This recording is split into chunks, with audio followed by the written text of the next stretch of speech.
How to set screen color back to normal on iPhone. Hey guys, welcome back to this YouTube channel. Today I will show you that how can you set screen color back to normal on iPhone. So let's get started. On this process, at first you'll have to open the settings from your iPhone. Alright, so after you open the settings, you'll go search interface. So from here, you'll have to scroll down and go the option display and brightness.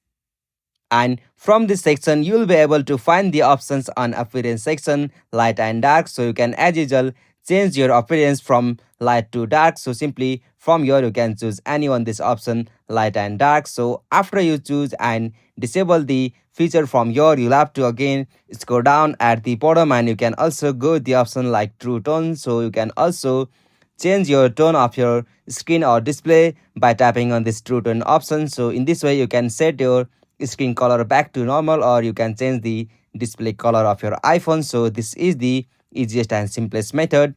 Hope you found this video helpful to you, and please don't forget to subscribe our YouTube channel for more quick and short tutorial like this. Thank you for watching this video. Have a nice day.